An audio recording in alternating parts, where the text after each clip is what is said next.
hot business. After a long corruption battle, Europe's largest aerospace multinational, Airbus, has been fined $4 billion in penalty after admitting it had paid huge bribes on an endemic basis to land contracts in 20 countries. Among those countries is our very own Ghana. This development has raised questions about the role of multinational companies and their dealings in Africa.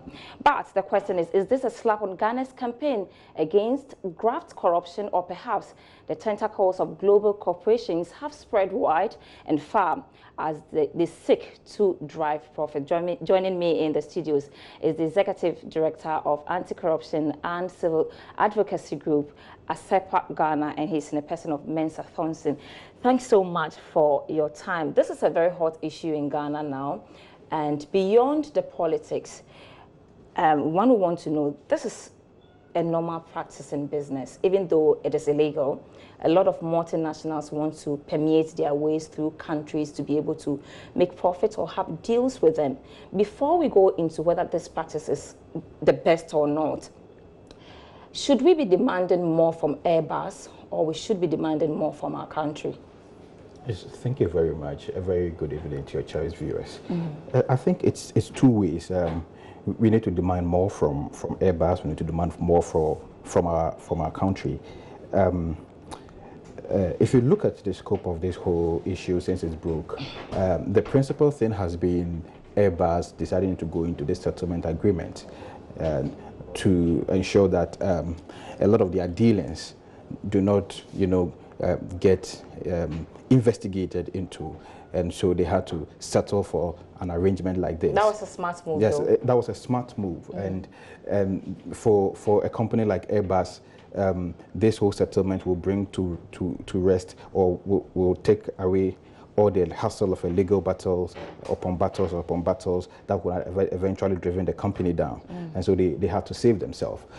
Unfortunately, in saving themselves, they have plunged a lot of countries into a number of controversies. And example, one of those countries, our own country, Ghana, and 19 others. Yes, and several others into some controversies of a sort, as to whether it is worth it that as a country we have to go through all this just because Airbus wants to close, a chapter on their illegal dealings in these countries is also another thing.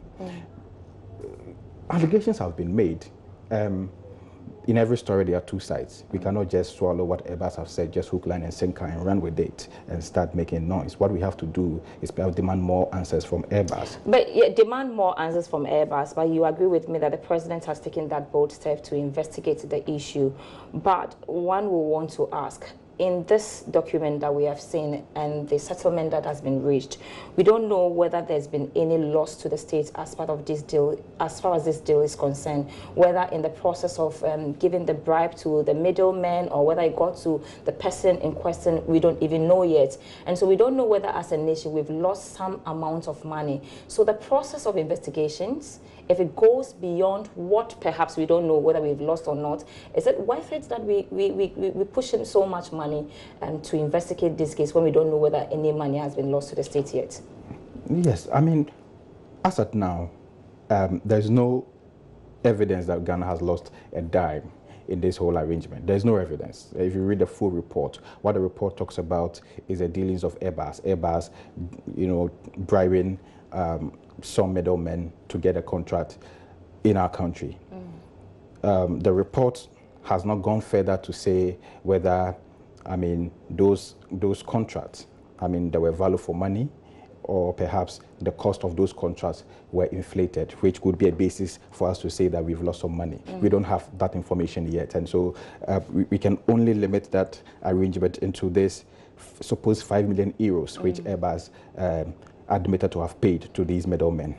Now, we want to investigate this matter. I want to get to the bottom of the matter, and I have said that any investigation into this matter should be towards, or the objective of any investigation is to strengthen our system, right? To ensure that at least multinational companies with huge,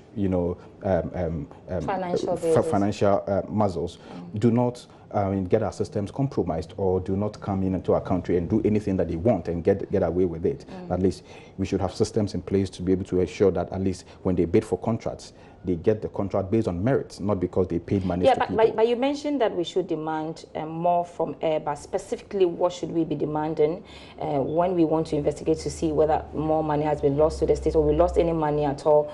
But again, we have the National Anti-Corruption Plan. Action plan. Is that action plan, is that strong enough to be able to check these things when multinationals like Airbus are dealing with us? Yes, our National Anti-Corruption Action Plan, which was promulgated in 2015, is a very viable document, and I'll bring you a copy so that you can go through. It's a very viable document. If you go through the document, I mean, you could see that the promulgation of that document was one of the reasons why we're doing better in our CPI rankings. Now, I don't think that subsequently we've been able to follow through that document, much as we should. And I think that if we adhere to strict enforcement of our National Anti-Corruption Action Plan, we make the necessary investment into our offices of accountability to ensure that some of these things are checked and some of these transactions are regulated. Quickly, I'm sorry we don't have time, but quickly before we go, I mean, what's the global best practices and standard when it comes to multinationals dealing with us and dealing with companies or even countries in the first place? Well, in terms of contract, I think the basic principle is value for money and transparency and going through the public procurement process of the country. And once that is done, that is the standard. Now, in this particular instance, which we've made a lot of fuss about, which I think that those noise that we've made today are not justified. And that is because, one, if a multinational company has admitted that it paid bribes to a middleman, which they themselves, recruited to help get a contract. We should be demanding more from them. Yes, so they must be providing us with more names, more answers on why. I hope, thank you very much. Unfortunately, we don't have time, but I hope we get all these answers and the questions we are asking. But that's how we end the first part of business. My name is Sandra Esinamap, and when I come back, I do have a lot of more business news for you.